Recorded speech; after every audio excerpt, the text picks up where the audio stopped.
રક્ષાબંધનને દી અંજાર ગાંધીધામથી રામજીભાઈ કરીને એક ભાઈ આવ્યા બાપુ, અને 1.5 મહિના પહેલાં મને ફોને આવેલો. આ જો શ્રદ્ધા કેવી છે એની વાત કરું તમને, સત્ય ઘટના. જો એ વ્યક્તિ એના દીકરાને લઈને આવ્યા હતા, 9 વર્ષનો દીકરો, અને 20 વર્ષથી બાપુ એ પૂનમ ભરે ભગુડા.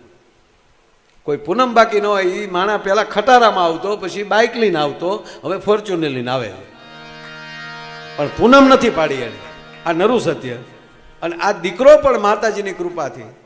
અને બાપુ બન્યું એવું, એ દીકરો 1.5 મહિના પહેલા આ જે બાળકોની બીમારી આવી, કંઈક લાગી ગઈ અને છોકરાને ચક્કર આવ્યા, પડી ગયો, હોસ્પિટલ લઈ ગયા ભુજની, અને ડૉક્ટરે ડેટ જાહેર કર્યો. એકનો એક દીકરો સાહેબ બીજા ડૉક્ટર પાસે લઈ ગયા, જોયું કે ના, 3 ડૉક્ટર બદલ્યા એ લોકો, 3 જગ્યાએ લઈ ગયા.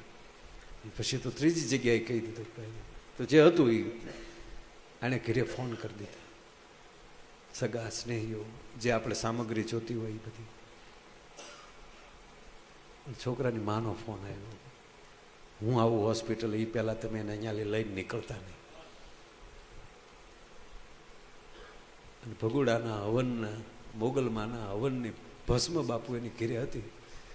બાઈ ભસ્મ લઈને આવીને ભસ્મ ખોળી અને કીધું કે એમાં 20 પૂનમ ભરી અમે જગતને મોઢું હું દેખાડશું.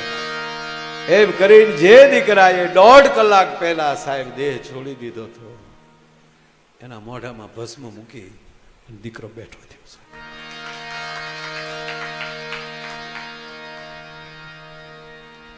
મને મારે મૌન હતું. આ પૂનમને દીકરી એના દીકરાને લઈને આવ્યા અને કીધું આતા તમે કહો તેથી ડૉક્ટરે એવું કીધું, મારી નજર સામે આ ઘટના બની, મારે ભગુડા દર્શને આવવું છે, તમે કહો તેથી એને કઈ જે પૂનમે કહ્યું એ પૂનમે લઈને લેતા આવીએ. મેં કહેવાનો મતલબ આ છે કે જ્યાં સંપૂર્ણ ભરોસો, જ્યાં બધું જ્ઞાન અને વિજ્ઞાન બધું પૂરું થઈ જાય ને, ત્યારે ભરોસો જ્ઞાન ને વિજ્ઞાનને બેને સાબિત કરીને દેખાડે. કાલ્યું આ જ્ઞાન છે ને આ વિજ્ઞાન છે.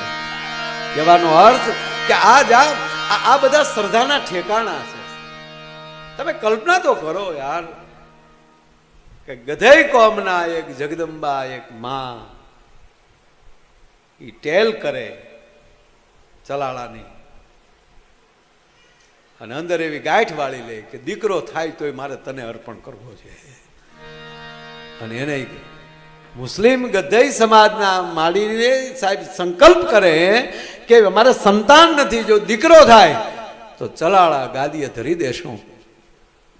અને એને દીકરો થયો, એ દીકરો અર્પણ કર્યો. માં પણ અહીંયા ટેલ ચાલુ રાખી. અને સાહેબ 12 વર્ષ સુધી ચલાળાની ગાયોના વાહિંદા કર્યા. અને એ વાહિંદા કરતા કરતા માથામાં ઘારું પડી ગયું અને જીવાત ઝીણી ઝીણી પડી ગઈ. અને એ જીવાત હેઠી પડી જાય તો લઈને માથા મૂકી દે. ના ના ના ના, આપણે આશરે હોય અને મરવા થોડું દેવાય બાપા. આવી સંપૂર્ણ શ્રદ્ધા. તેથી દાન મહારાજ એમ કે ધન્ય ગીગડા તને, ધન્ય ગીગડા, એ બાપ તને હવે એટલી ગાયો આપું. અને આમાં જે આ ગાય જા બહેને ન્યા તારો સતની ધાર થાપજે. એ ગાયો ન્યાલી હાલતી થઈ અને એક ગાય બેઠી. હાલનું આપણું સતાધારી ગીગડો પીર બીજો કોઈ નહીં. ભલા માણા, મારો કહેવાનો સૂર એ છે કે આ સમન્વય આવો ક્યાં તમને જોવા મળે વિશ્વમાં. એ ભરોસાથી હાલતો ઈ આ રામેશ્વર આપા ગીગાની જગ્યાના મહંત અહીંયા ગોવિંદ બાપુ અહીંયા હાજર હોય. ઈ પરંપરા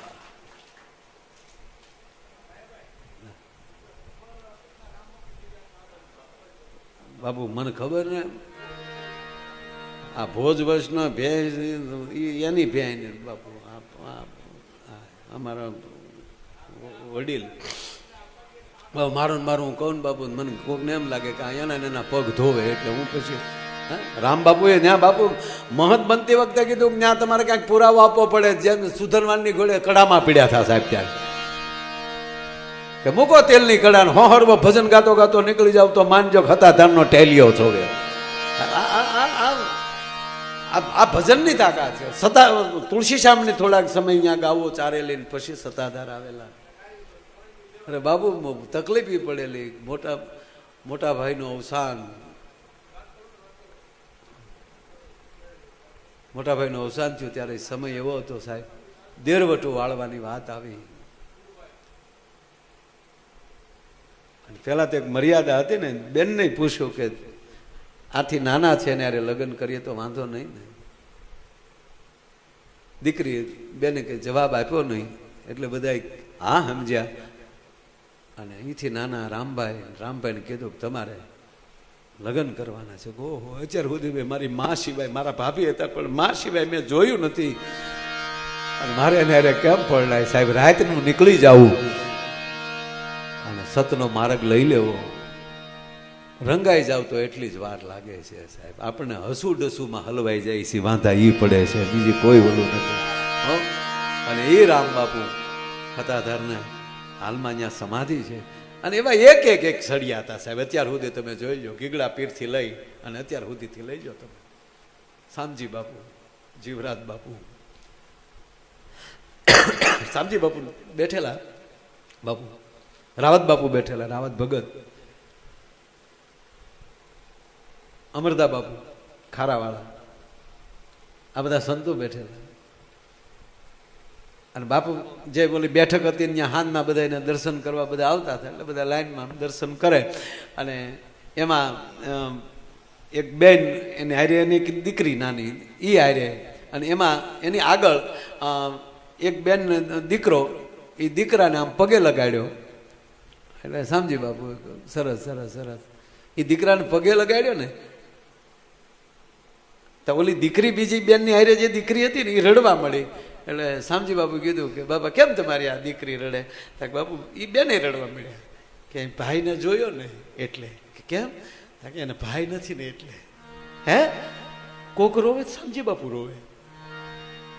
તેથી સત્તાધારનો સંત સાહેબ રોઈ પડ્યો, રોતા રોતા કીધું એક નહીં આ બે દીકરા થાય સાહેબ. અને કહેવાય ગયો 9.5 મહિને 2 દીકરાને તેમ કહેવાય જન્મ આપ્યો.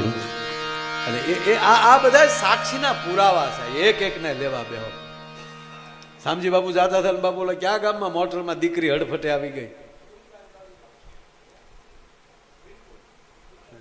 દીકરી બાપુની જ એમ્બેસેડરમાં, શામજી બાપુ કાંઈ હતું નહીં. આ સાધુડો રોઈ પીડ્યો તેડીને, એ હતા તારા બાના લઈને બેઠા હો, આ ગામમાંથી નીકળશું ને હતાધારનું નામ પણ છે તેમ કહે કે અમારી દીકરી આ મોટરની હડફેટે આવી ગઈ હતી. અને સાહેબ એ દીકરી હજીવંત થઈ. અને પછી બાપુએ કીધું કે આની ઉંમર થાય ને ત્યારે અમને કહેજો, એ આજથી તમને ઉછેરવા આપીએ છીએ, પણ દીકરી હતાધારની છે, આનો કરિયાવર હતાધાર કરશે. આમાં અનેક દાખલાઓ સાહેબ આ ભારતમાં ખૂણે ખૂણે દાખલા તમને જોવા મળે. એ ધરતીના સંતાન છે, ભૂલાઈ ન જાય. વાત એટલી છે મારો કહેવાનો છે. એટલે બોલવા બેસે તો સાહેબ આના હિમાળા ન હોય, પણ ખૂબ આનંદ આવ્યો વાતુનો. શું કામ? મારે આને રાજી કરવો હતો. આમ નિર્દોષ માણસ સાહેબ, મેરે મજા કરી છે, ખૂબ ખૂબ આનંદ કર્યો.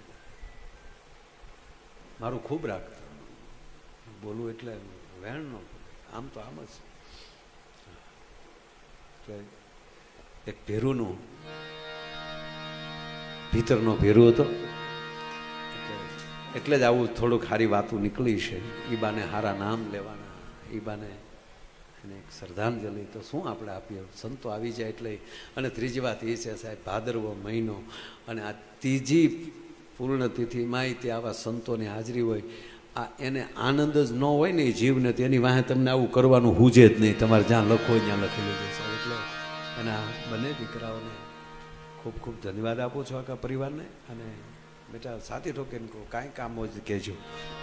હા, ગમે ત્યારે ઠીક છે. હું આગો પાછો હોઉં ક્યાંય અમુક જગ્યાએ ક્યારેક પ્રસંગમાં ના આવી શકું, પણ જે કામ હોય એ જાગીએ જ છીએ દોસ્ત, ભેગા જ છીએ, પરિવાર છીએ, એમાં કોઈ શંકા નથી. જો કે એવું કાંઈ કહેવાની જરૂર નથી, છોકરાઓને બધાને મિત્રોને ખબર જ છે. પણ એક મેં પહેલાં કીધું એમ કે નારાયણને કહીએ કે જેની ભેગા બેહતા હોય એની શ્રદ્ધાંજલિમાં કોઈ દી અમને સમાવેશ થાય એવું મારા બાપ ન કરતા. કારણ કે ઠીક છે બોલીએ છીએ, પણ એક અંદરથી પણ એક વસ્તુ હોય છે. એટલે બને એટલી સારી વાતો કરવાની મહેનત કરી છે. ફરીવાર પૂજ્ય બાપુના ચરણોમાં પણ કોટી કોટી પ્રણામ કરી મારી વાણીને વિરામ આપું છું. આ સાથે કાર્યક્રમને પણ વિરામ આપું છું, કારણ કે 4 વાગ્યા અને બાપુ 2 શબ્દો આપણને કહેશે. પૂજ્ય બાપુના શબ્દોથી આપણે કાર્યક્રમને વિરામ લઈશું. બાપુ પધારો.